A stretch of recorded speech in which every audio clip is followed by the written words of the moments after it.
Welcome to the Memory Hole.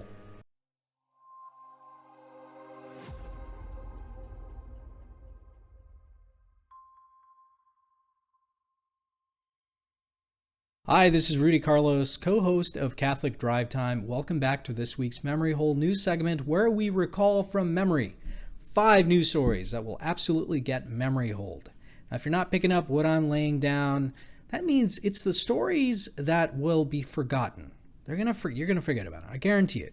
Because we have a really fast news cycle. Have you noticed that? Now, I have a good array of articles for you this week. Let's jump right into the memory hole. This first article is from BREITBART, and the headline goes, CDC directs LGBT children to secretive chats about sex changes, activism, and the occult. Called Q Chatspace, the platform is advertised on the CDC's LGBT Health Youth Resources page, and the chat service, which describes itself as a community for LGBTQ plus teens, is available for those ages 13 through 19 and can be hidden from parents and focuses on a number of mature themes. QChat hosts conversations on a number of different mature and sexual topics, including drag culture 101, sex and relationships, and having multiple genders intended for bi/pan youth. There are also chats on astrology, including self-discovery in astrology, one that's named Queering Tarot, a reference to tarot cards commonly used in occult practices. And the sexually, politically, and even spiritually charged material is intermixed with content that appeals to young children, such as conversations on video games, Pokemon, and Star Wars. Now, it reminds me of something in my past. I used to teach catechism class for kids in high school a long time ago. And I would see and overhear a lot of really concerning behaviors and conversations with these kids. And I always thought, how in the world are their parents dealing with this? You know, I realized at the end of it that most of the parents were absent or stretched so thin that they didn't know that their kids were living this dangerously. It was really disheartening for me personally because I grew up the same way and I didn't want them to make the same stupid mistakes I did growing up. You know, if there's anything that we need to do more today, it's this. We have to make parents aware of what their kids orbit around. Now, I've mentioned TikTok before, and they're an egregious example of how morally bankrupt content can be. All of these things that kids can encounter. But there are so many other apps and forums that kids can get into. You should also note the kinds of things that this particular app is broadcasting to kids. After one of the shows, I was remembering also, Joe and I got into a discussion. And the discussion was surrounding why it is that people corrupt their image with excessive piercings and tattoos, etc. And we came to the conclusion that there's a demonic element to all of this. The demons, they hate you. And they hate that you have the image and likeness of God. And so they try and corrupt that with gender reassignment surgeries. It's becoming very common, with crazy piercings and other ways to distort the dignity of the person. And it's an inversion of what is good and pleasing. Maybe if you have teens, this is a good way to explain why trans ideology is not compatible with the Christian moral framework. At the very least, you should be aware that at every corner of the digital space, there is someone or something waiting to corrupt your kids. Don't give them phones. I've talked to people before, other parents, and they're more advanced than I. They have older kids, and I've told them, sometimes they've asked for advice. What kind of phone should I get for my kids? My advice is this: don't give them phones. It's better that they enter the kingdom of heaven maimed by the social implications of not having a phone than to lose their souls. It would be far better for them to suffer the bullying of other kids, making fun of them because they don't have a phone, than to lose their souls. On to the next article. This one's also from BREITBART. Very interesting story here. This headline goes, Sun Myung Moon Group is ID'd as potential religious organization tied to Abe Shinzo's assassination. A religious organization called the Japan Unification Church confirmed on Monday that one of its members is the mother of Yamagami Tetsuya, a 41-year-old Japanese man suspected of assassinating former Japanese Prime Minister Shinzo Abe in recent days. Kyodo News reported, noting that Tetsuya allegedly told police he was originally intending to kill the leader of an unspecified religious group to which his mother belonged, but ultimately targeted Abe for his loose association with the group. The Asahi Shimbun, which is a newspaper, interviewed a relative of Yamagami's who claimed that the suspected murderer has gone through very hard times since he was a child over a religious group that his mother joined. Yamagami believed his mother made a huge donation to the Japan Unification Church in recent years that had caused her to become bankrupt. It's a story about Protestantism. Dangerous, very dangerous. Now, here's another story. This one is from the AP, and the headline reads, "Pig organ transplants inch closer with testing in the dead." New York researchers transplanted pig hearts into 2 brain-dead people over the last month in the latest of a string of so-called developments in the long quest to one day save human lives with animal organs. Animal-to-human transplants, what scientists call xenotransplantation, have been tried for decades without success, thanks be to God, as people's immune systems almost instantly attack the foreign tissue. Now, pigs are being genetically modified so that their organs are more human-like, increasing the hope that they might one day help fill a shortage of donated organs.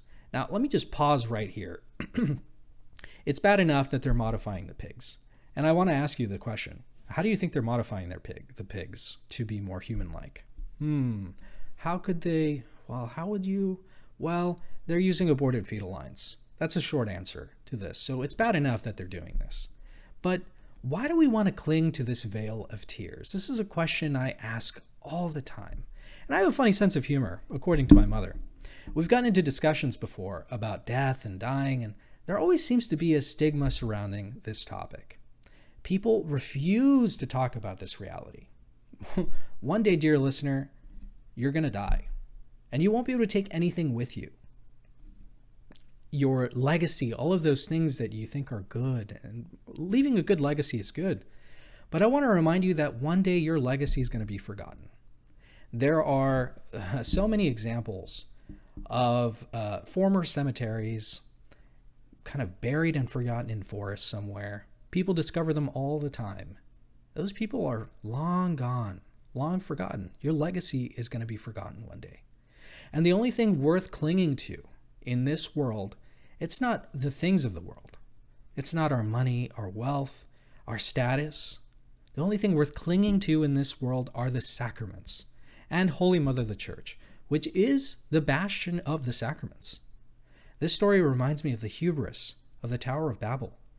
See, they were using all of their technological advancements, everything, to try and do it without God. Their ascent to the tower, their ascent upwards in the tower, rather, to reach God on their own was their downfall.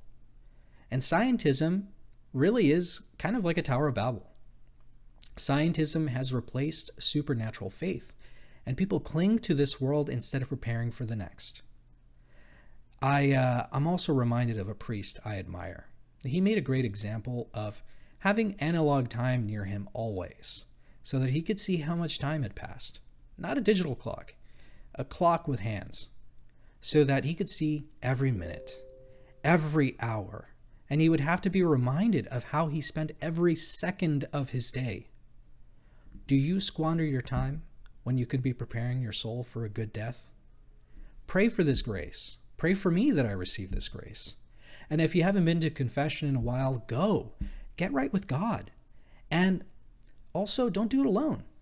Ask Our Lady to help you have an eternal outlook. Then you won't cling to the things of the world that are fleeting, that rust and moth consume, but you'll have an eternal outlook to spend eternity contemplating the face of God. Now, here's another one. This one's from the Washington Examiner. And the headline goes, Liberal protest group offers bounties for info on where conservative justices are located. The justices targeted by the group Shut Down DC are John Roberts, Brett Kavanaugh, Samuel Alito, Clarence Thomas, Neil Gorsuch, and Amy Coney Barrett.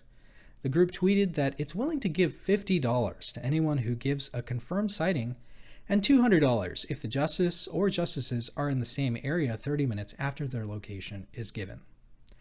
On Wednesday night, Kavanaugh was forced to exit through a back door while dining in downtown Washington, D.C., after abortion rights protesters showed up.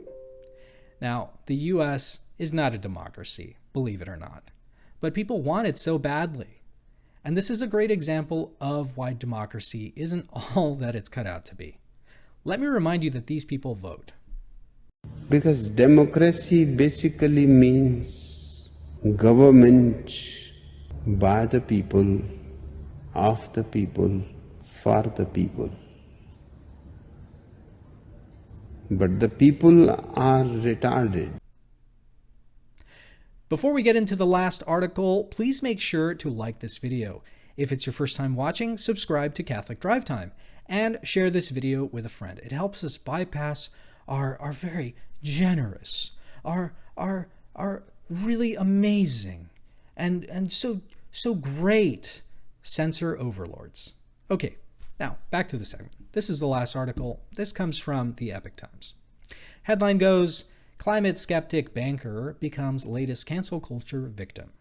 Stuart Kirk, a top executive at HSBC Holdings Bank, announced on July 7th that he had resigned from his position after facing backlash from climate groups.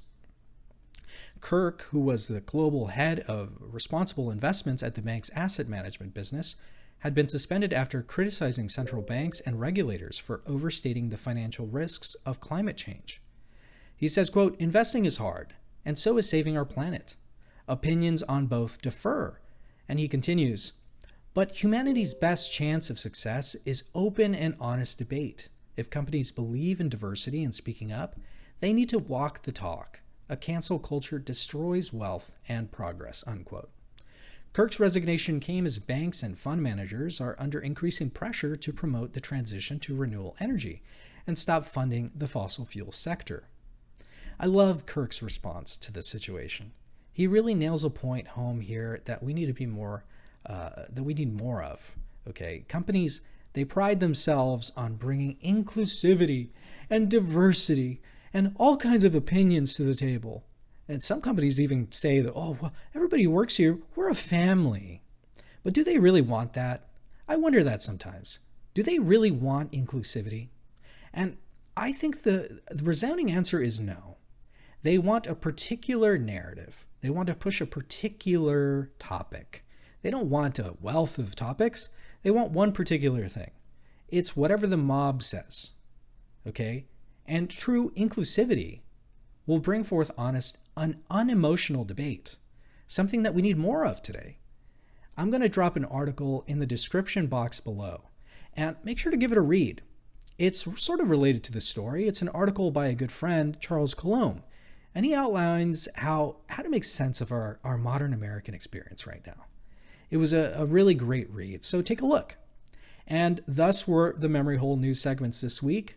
See you next week, God willing. And until then, God bless you and Mary keep you. See you next time. Make sure to like, subscribe, and catch us live on Catholic Drive Time. If you have a chance, you can watch us on your favorite streaming platform. We are on YouTube, Odyssey, Rumble, Facebook, Twitter, everywhere, really. We stream live Monday through Friday, 6 a.m. to 8 a.m. Central, and we hope to see you there.